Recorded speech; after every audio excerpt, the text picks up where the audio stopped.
So did you ever have a bike that was so nice that you bought it twice? This is my second Silverwing. I had a 2006 one back in 2006. That one was blue. This is a 2007 model.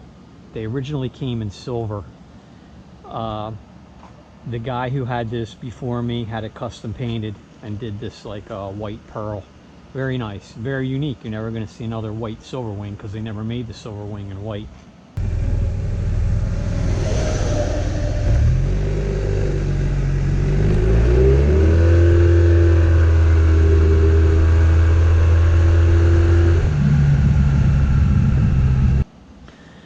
But I came across an opportunity.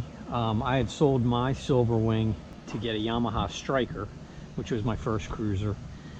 And always in the back of my mind was like, if I ever found another one for a good price, I would buy it. So I went and got it because I knew what it was all about.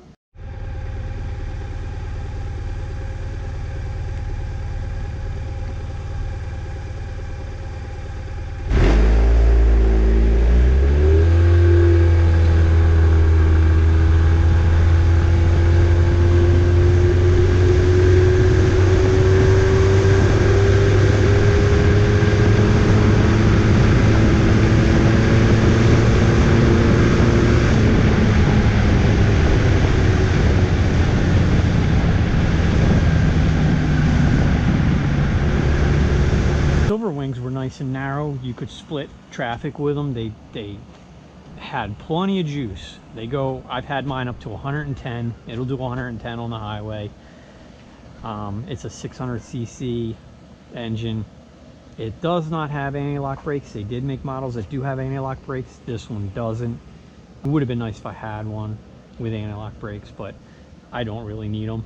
But there were some nice features with the way they designed this, you know, with the lockable storage you got here. You know, it's pretty deep, as you can see. I got quite a few water bottles in here.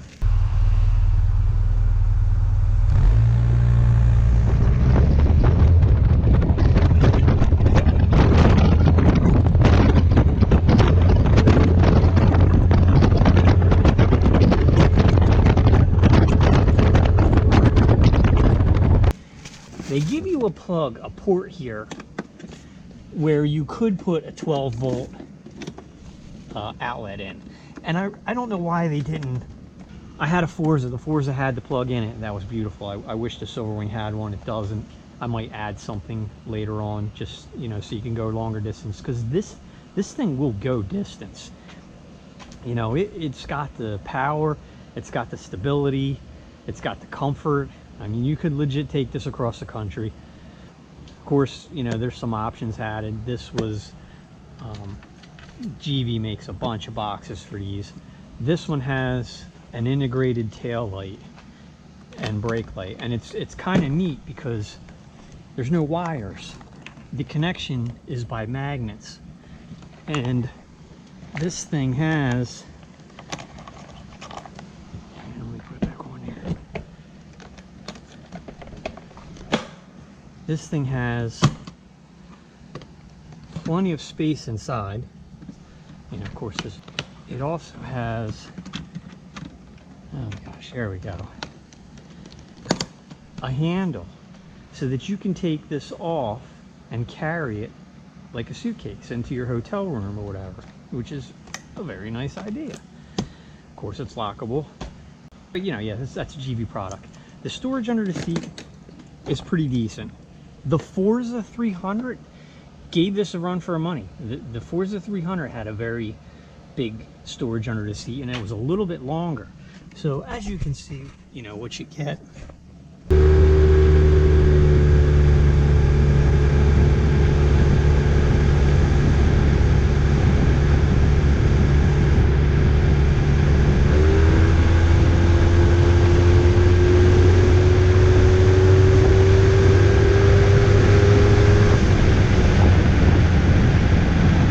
Specs to throw in here. Your gas tank capacity is a little over 4 gallons. I think it's like 4.2 or something. And your has a lock on the cap itself. The The mileage is about 45 miles per gallon, so it's not great. So you might get a range of say like 180, around 180 miles out of a tank, which is decent. It's not great, but it's decent.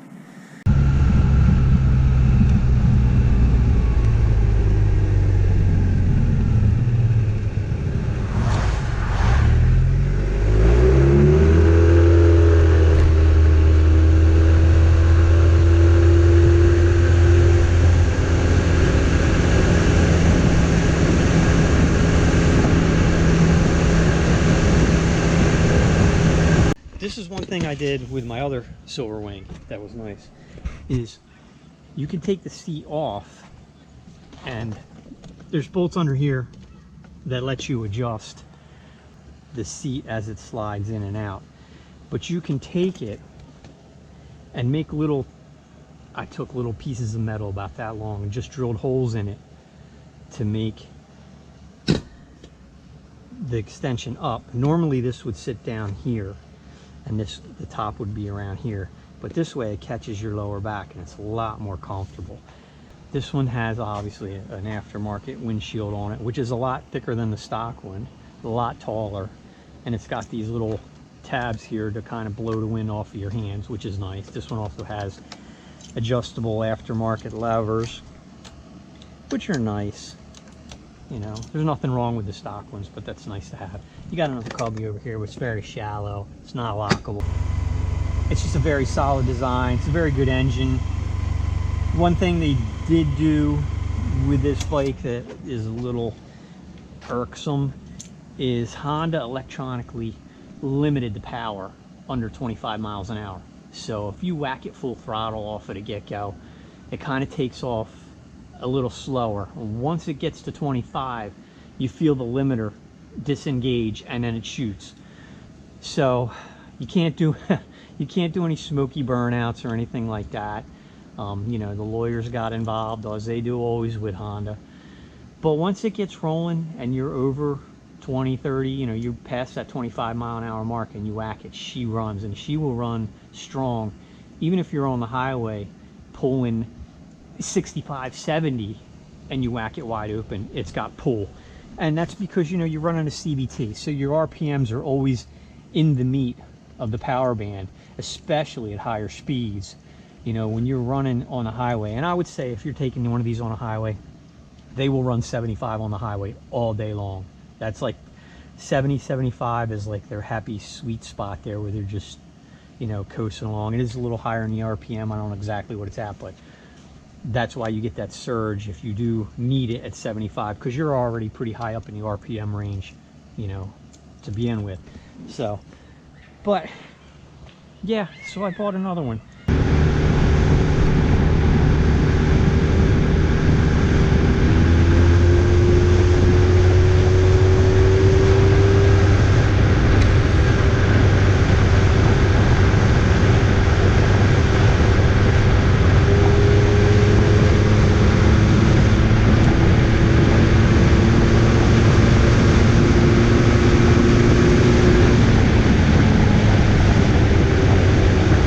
Here's another nice feature. On my Forza, to adjust the rear suspension, you had to have a tool, and for the one side you actually had to, I had to use shock springs to compress this, to change it, because you just couldn't get the wrench in there.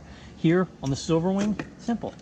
You can do it by hand. So if you're gonna fly a passenger, or you wanna just run some twisties and you wanna stiffen up the rear, it takes you all 2 seconds to do it.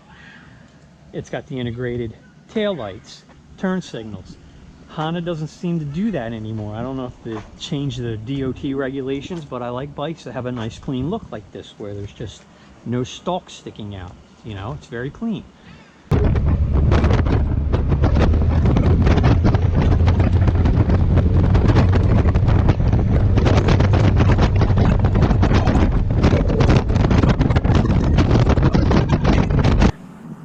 That has more use to me in my riding sometimes, especially if I want to go, like if I want to go down to the beach, I can fit a fold-up beach chair under there, all my towels and water and whatever else I need to take. I could take it with me, cruise down to the beach, packed out for the beach.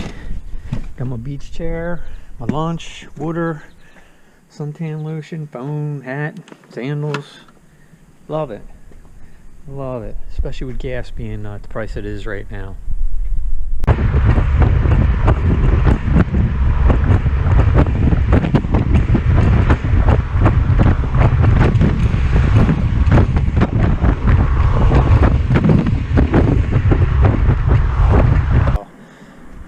Another nice feature that they have is the way that the seats cut out here.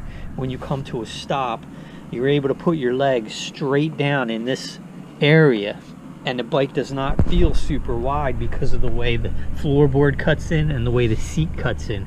So when you're stopped at a light, it gives you the perspective that it's a very skinny bike, much skinnier than it actually is. And it's even for shorter riders, it's very easy to flat foot both feet. So that's another good design feature. Like, I had the Forza wasn't quite this good, and it was a smaller bike, and it didn't have the cutouts like this, and you kind of felt a little wider when you put your foot down. But this one, the way they designed it, it was very good design. You don't get floorboards for the passenger, you only get the pegs. But I noticed on the Forza, the floorboards kind of slanted, and my wife felt like her foot was sliding off of them as we rode. You don't have that issue on pegs. It's just a very nice balance of a lighter weight, good power, good wind protection. Like I said, stability is great. Crosswinds, it handles very good, doesn't get blown around, you know, because it's got a little bit more weight. The Forza would get a little bit blown around, this does not. They are good bikes, they're solid bikes, and to me, it does a lot of the things that like a Goldwing would do, without all the price and without all the weight, and being in a simpler package. And I guess that's why I like them so much, because you can go, it's just the functionality of the bike. You have so much storage, it's so easy, you know, there's just twist and go. Not that changing gears on a motorcycle is difficult, but it's just a different animal. It's just it's a simpler, more functional design.